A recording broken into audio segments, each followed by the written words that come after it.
Bonjour et bienvenue à une autre rencontre. Mon invitée aujourd'hui a un jeune âge. Elle plaçait une feuille par-dessus une image et elle l'a tracée, sans savoir qu'elle était en train de tracer la future carrière d'un artiste. Souvent dans sa bulle, elle va là pour créer et sculpter des œuvres extraordinaires. Alors aujourd'hui, on rentre dans le monde de Natacha Dessel, qui est l'artiste derrière Nadel Art. Salut Natacha. Salut. Bienvenue. Respire, OK. Comme j'ai dit, toi, quand tu étais très jeune, tu traçais des images, mais tu traçais pour faire quoi? C'était quoi tes intentions et qu'est-ce que ça t'a amené à quoi? J'avais des idées dans ma tête. Je voulais sortir, mais j'avais pas aucune technique développée de main. Je me suis dit, si je me trace des lignes, mais éventuellement, je vais développer mon main. La prochaine étape, ça sera de être capable de prendre qu'est-ce que je vois, puis dessiner. Puis là, mais dans ça, la plus tough des étapes, c'était vraiment de donner qu'est-ce que tu as dans ta tête sur un papier.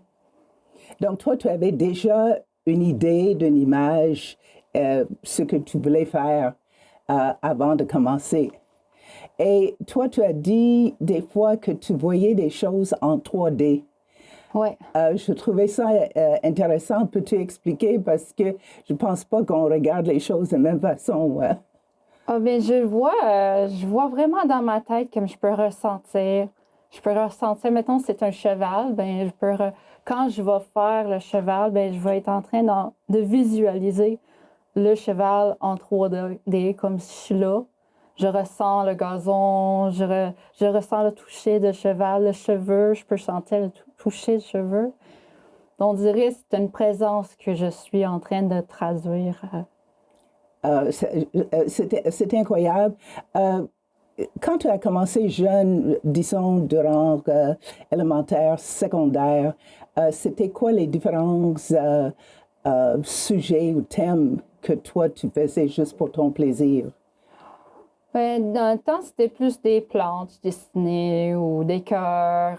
Je suis en train de développer ça, puis de jouer un peu avec ça. J'avais pas vraiment... j'avais des petites visions, mais j'avais pas vraiment un sens de direction comme je l'ai là. OK, qu'aujourd'hui, on va arriver bientôt. Tu m'avais dit que tu n'aimais pas, tu as essayé de suivre des cours, mais Oui. que ça ne marchait pas. Oh non! Non. Oh non! C'est quoi, tu n'aimes pas être dirigé ou l'enseignant, le professeur ne va pas dans le même sens que toi? Mais ça me cherche dans deux façons. Un, c'est que quand tu es dans le cours, il faut faire exactement qu'est-ce que tu es censé être dans le cours dans ce moment-là. Oui. Puis, j'étais juste pas capable avec l'art. Là, je pars dans une direction, puis je veux continuer. Puis même si tu me dis c'est plus ce temps-là, mais je veux continuer. Alors, je trouvais ça... la deuxième chose que je trouvais c'était dur, c'est qu'on dit on a telle et telle exigence. Bon, la photo, il faut que ça t'amène un aspect de 3D ou il faut qu'un objet rentre dans un autre. Il y a des exigences. Puis il faut que je reste dans ces exigences. Puis je trouvais ça, en tout, je trouvais ça très encadré. OK. Puis j'aimais pas ça. Tu es ta propre personne, puis tu es ton boss.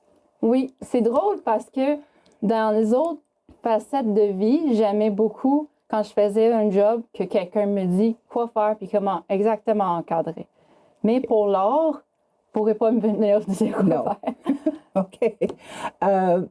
Ceci dit, plus tard dans la vie, ton mari Samuel, il a suggéré que tu suis un cours de soudure.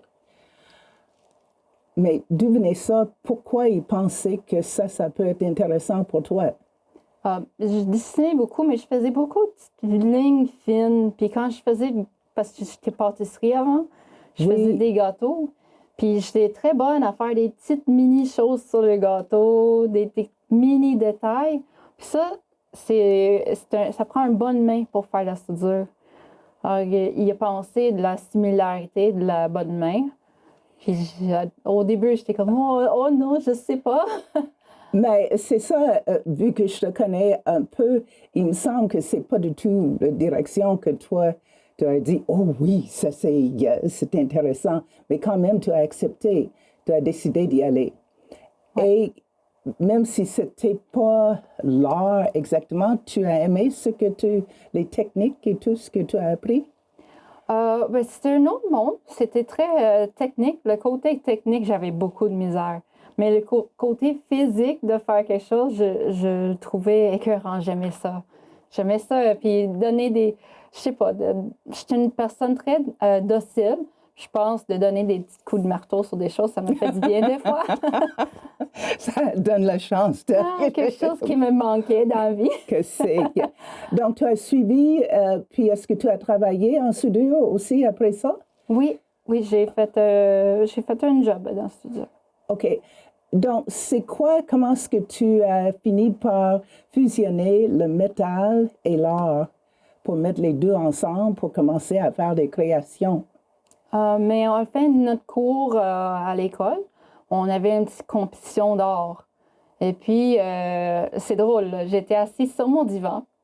Puis, parce que je me suis dit, est-ce que j'ai assez de temps pour faire ces 3 semaines? Ça, c'est pas long pour faire. Mais là, j'étais assise sur mon divan. J'ai vu une tortue. J'ai une vision de tortue 3D qui flotte. Dans ta tête? Ah oui, il flotte avec la musique puis tout. Puis j'ai dit, bon, ben là, il existe. J'ai pas de choix. J'ai parti, puis j'ai perdu comme 3 semaines de ma vie. C'était fun.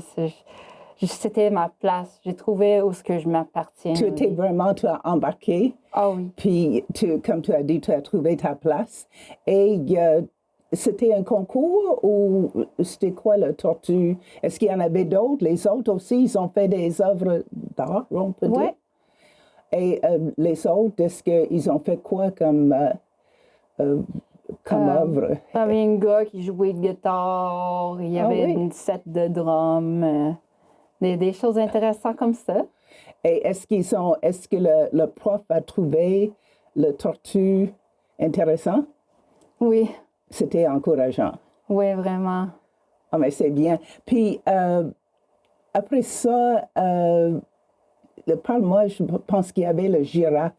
Je ne sais pas à quel moment. Est-ce que tu étais encore dans le cours? Non. Non. En fait, le girafe, c'est après j'ai travaillé pour une petite période parce que là, j'ai fait la tortue, mais je me dis, je sais pas si je peux gagner ma vie avec ça. C'est une affaire de le faire, mais c'est une autre de vivre de ça. Exact. Puis je me dis, bon, je vais continuer dans mon métier. Puis j'ai appris. Il y avait un gérant là qui m'a fait apprendre full de choses, comme des tuyaux. Mais là, on construit des tuyaux. Puis on faisait le tic, on sauvait des deux. Je faisais 2 headers. Parce qu'on met 2 trous de pipe dans le gros pipe. OK. Puis ces trous-là, je les ai sauvés, les scraps, depuis comme. Ça doit être quelques mois, là. Puis là, j'ai construit la girafe au complet avec ces morceaux de scrap-là. Puis quand j'ai réussi à être fini, il dit, ben prends ça, là, mets sur le I-beam là-bas. Puis mets ton musique, parce que j'avais une musique qui allait avec. Ouais. Puis là, ce girafe, il est là sur le I-beam. Puis je pars la toune. Puis on dirait la toune sirène. Il y a du monde qui s'en venait. Puis c'est comme si ça fabriquait un moment. C'est comme j'ai créé un moment avec mon création. Puis j'étais juste comme witness. Oui, un témoin. Un témoin de ça. Puis c'est là que j'ai vraiment fait le choix. Ben non, faut vraiment que j'aille par là. Je m'appartiens là. Donc, pour toi, les deux ensemble, tu savais que tu pouvais travailler avec le métal et combiner ça avec l'art pour faire de quoi. Au début de cette saison, il y a un Gilles Drolet de Beaulac-Garbet qui était un invité. Et lui aussi, il travaille avec le métal, mais lui, c'est juste les bonsaïs. de tous les grandeurs et tout ça, mais il reste avec bonsaï. Mais toi, c'est pas seulement la différence en grandeur de tes œuvres, mais il y a aussi les sujets. Tu as la nature, tu as les insectes, les oiseaux, l'être humain. Qu'est-ce qui te dicte ce que tu vas faire? Est-ce que c'est parce que c'est ta vision, tu vois de quoi? Mais c'est quoi? Qu'est-ce qui t'amène vers un sujet? Mais c'est souvent juste des visions. Je sais pas c'est quoi le déclencheur d'une vision, mais j'aime tout. Je regarde un peu tout, puis j'ai des inspirations ici puis là. Je sais pas, il y a du quoi qui me cherche, puis les objets sont juste jamais la même. Je trouve que c'est important la vérité dans la vie, pas juste une voie de pensée ou un sujet, mais d'avoir tout, c'est ça qui fait la vraie beauté de la vie. Mais ça veut dire que tu es toujours en adaptation parce que c'est toujours différent. J'imagine que l'approche, la façon de souder le métal, tout, c'est différent quand tu as une œuvre qui est grande comme ça, quand tu as un petit, etc. Ouais, à chaque fois, il faut trouver la façon, puis je suis pas sûre comment je vais réussir. Puis il faut pas que je réfléchisse trop parce que je vais pas être capable de le faire. Je vais tomber dans le doute. Je vais me douter, oh non, je vais jamais réussir, c'est fin du monde, ça fait une montagne russe. Mais à moins que je pense, puis que je me doute, puis que je m'avance, je vais juste comme le trouver la façon. À un moment donné, ça va cliquer, puis il faut que je fais confiance que je vais savoir quoi faire. Exact. Tu as dit que autour de 30 ans, tu as commencé à trouver ton style à toi. Comment est-ce que tu décrirais ton style? Ah, ben c'est comme un peu d'abstraction, OK. des fois. Des sujets mis ensemble, comme psychédélique, des fois. Ça peut être OK. puis organique. Il y a un flow toujours là-dedans. J'ai deux questions. Qu'est-ce que ton art t'apporte? Et quand quelqu'un achète une œuvre, qu'est-ce que l'effet que tu espères que cette œuvre va avoir sur la personne? Mais de un, qu'est-ce que ton art apporte à toi? Pour moi, on dirait que c'est toujours un défi. Il y a toujours une leçon. Chaque œuvre a son défi puis son leçon. Puis je pense que c'est un peu, pour élaborer sur l'autre question aussi, ça vient un peu de ça aussi. C'est un défi à chacun. Fait que de reproduire la même chose, ce ne sera plus le même défi. J'aime ça, le grandir. En tout cas, moi, j'ai regardé, parce que des fois, j'y vais sur ton site sur Facebook, depuis que je t'ai rencontré, et tu as dit dans une vidéo une fois que tu commences, mais des fois, tu vas rejeter quelque chose, puis j'ai pensé, mais mon Dieu, comment est-ce que tu recommences? Est-ce que ça arrive souvent que tu as, puis qu'est-ce que tu fais pour corriger quand c'est dans le métal? Et tout ça, c'est pas comme un artiste qui est en train de peindre, puis tu dis, OK, je vais mettre un peu de blanc, puis après ça, je vais repasser. Mais quand tu as une œuvre en métal, puis tu dis, non, ça marche pas comme ça, qu'est-ce que tu fais pour faire une correction? Je peux revenir en plusieurs étapes. Ça va dire des heures de correction. Puis l'autre choix que tu as, c'est d'accepter. Vous acceptez que ben si ça arrivait, ben c'était destin que ça arrive. Puis tu es censé d'être comme ça. OK. Mais il faut vous faire le choix. C'est soit vous venez par quelques heures, même des jours de travail, ou vous acceptez. Des fois, ça va changer la façon dont ton création est faite à la fin. Parce que je me souviens, une fois, j'ai lu que, je pense que tu as dit, mais peut-être c'est ça que tu voulais faire, mais il y a une raison que tu changes, donc c'est pour le meilleur. Qu'il ne faut pas dire, oh mon Dieu, ça ne fonctionne pas. Donc, quelque chose qui semble négatif, ça peut devenir positif. Oui, des fois, ça amène quelque chose d'extraordinaire que tu n'aurais pas pensé. Penser avant. Donc, ça m'amène à des œuvres. Moi, je vais donner le nom d'une œuvre que moi, j'aime, puis après ça, le Pégase. OK? Moi, je t'ai montré tantôt quand tu avais une exposition à la Station des Arts. Je l'ai vu, puis moi, je trouvais que c'était extraordinaire. Parle un peu de cette création, le défi, ce que ça représente, parce que je sais que nous autres, quand on voit une œuvre, c'est le produit fini, puis c'est magnifique, c'est tout ça, mais je sais qu'il y a des hauts, des bas, des déceptions et tout. Mais parle un peu Pégase, puis ce que ça signifie. Puis, Il y avait... Mais là, premièrement, la Pégase, ça vient en fait d'un client parce que c'était quelqu'un qui a fait une commande pour des pendentifs pour le Burning Man. OK. Fait que là, j'ai vu Burning Man, puis quand j'ai regardé Burning Man dans cette année-là, il y avait une grosse Pégase. Ah oui. Ouais, puis je dis, ah, c'est cool, mais ça fait comme des jours que j'avais eu une vision d'une sorte de cheval que je travaillais dessus. Puis là, je me suis dit, ah, ben là, il a le Pégase, il a le cheval. Puis c'était très inspirant pour ça. Le défi puis la leçon de lui, ça faisait plusieurs œuvres que j'ai faites. Ça faisait un petit bout que je faisais.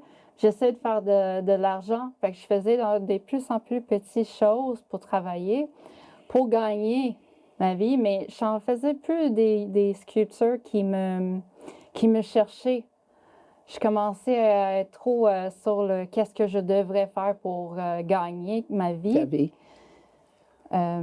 Fait que là, je me suis dit, ah non, je vais faire qu'est-ce que je veux faire. Puis c'est là que le Pégase s'est sorti.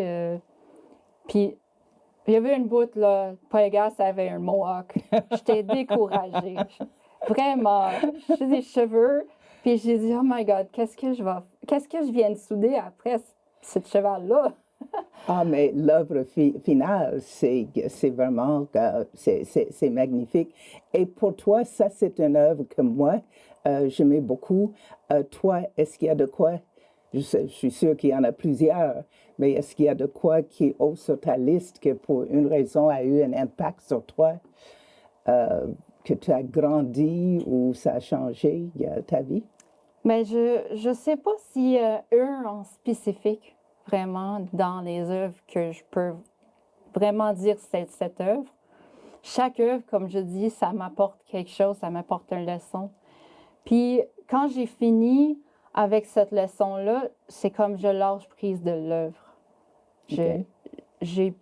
J'aime mon œuvre, mais j'ai plus de connexion avec. J'ai vécu qu'est-ce que j'ai à vivre avec. Et donc, il n'y a pas une spécifique qui t'intéressait plus que d'autres. Chacun est important dans le moment. Oui. Il ne faut pas oublier que tu fais aussi des bijoux. Et tu m'avais offert ça, puis j'étais très contente. J'ai dit, oh, il faut que je le porte. C'est une plume. Mais je me demandais, j'ai dit, est-ce que c'est parce que tu avais vu une plume et comme une corneille ou quelque chose, puis tu as décidé, ça c'était une question, puis l'autre, comment est-ce que tu associes un symbole? Quand tu m'as donné, tu as dit que c'est symbolique de courage, que c'était vraiment pour moi, là, à ce moment-là, j'en avais besoin. Donc, c'est ça, comment est-ce que tu décides le symbole ou est-ce que tu fais recherche ou quoi? Mais souvent, c'est des moments que je vis, ces symboles-là. Là, j'ai fait un stage avec des Autochtones. Oh. Puis quand j'ai fait ce stage-là, à la fin du stage, à cause que j'ai ouvert beaucoup, puis je suis comme, on dirait, je m'ai pardonné d'exister tout le temps avant. Je m'excuse pour tout. Puis dans ce stage-là, j'ai appris ça. Je m'excusais de vivre. J'avais ce droit-là de prendre ma place comme tout le monde. Puis quand il a vu ça, lui, il ne peut pas savoir quand il va donner un plume. Puis il m'a donné un plume. Puis ça représente courage. Ah. Alors, depuis là, quand je fais des plumes de aigle, ça représente toujours un courage pour moi. Et comment est-ce qu'il y a la couleur et tout qui rentre? C'est le reflet. Comment est-ce que tu ajoutes la couleur? Ça, c'est qu'on appelle une patine arc-en-ciel. Ils sont faits par chauffer la surface. Il y en a qui sont faits au chimique, mais moi, je fais avec la chaleur. Fait qu'on chauffe la surface, puis selon l'épaisseur, la couleur va changer à différentes degrés. Aussi, quand tu étais à la Station des Arts, j'ai vu que tu écris souvent à côté. Ça, c'est un autre talent. Et tu écris très bien. Oh, merci. Oh oui, j'ai tout remarqué, mais je dis, ce n'est pas juste le talent pour créer les œuvres, dessiner, sculpter. Et ça, est-ce que ça existe depuis longtemps, que ce talent-là pour écrire? J'ai jamais considéré comme talent, c'est que les mots sont assez importants pour moi. C'est important qu'est-ce que je veux l'amener à, qu'est-ce que je veux dire. Puis même à le point que je vais revenir à des conversations, ça fait 3 jours. Puis je vais dire à la personne, oh non, finalement, c'est ça que je voulais dire. Mais j'ai pensé plus loin à ça, puis j'ai réfléchi. Parce que je trouve c'est important de donner la depth à nos pensées. Puis j'aime beaucoup ça comme être capable d'aussi communiquer qu'est-ce que j'ai vu, puis c'est quoi le sentiment, le leçon de l'œuvre à les gens qui l'intéressent. Je sais que tu manques souvent, pas le courage, mais tu te doutes souvent de toi. Je ne sais pas pourquoi, parce que je trouve que c'est extraordinaire. Puis, mais j'aimerais savoir, qu'est-ce que tu dirais à cette petite fille, cette jeune fille, jeune Natacha, aujourd'hui? Quel conseil que tu donnerais? Je dirais, mais c'est correct d'être toi-même, puis tu vas être aimé. C'est bien, Natacha.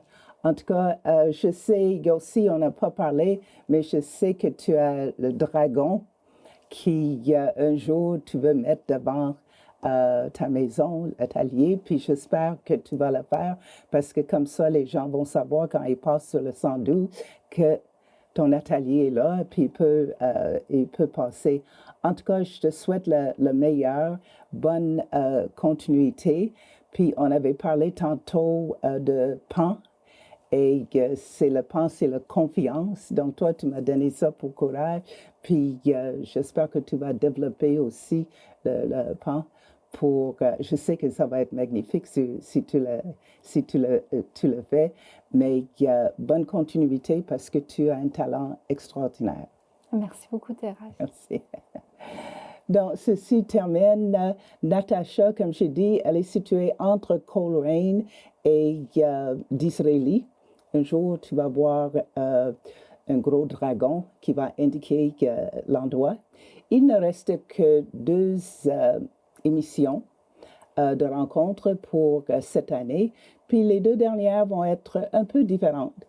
Alors, vu que j'ai piqué votre curiosité, j'espère que vous serez présents pour les 2 dernières émissions de 2025. Entre-temps, passez une bonne semaine et soyez des nôtres la semaine prochaine pour une autre rencontre.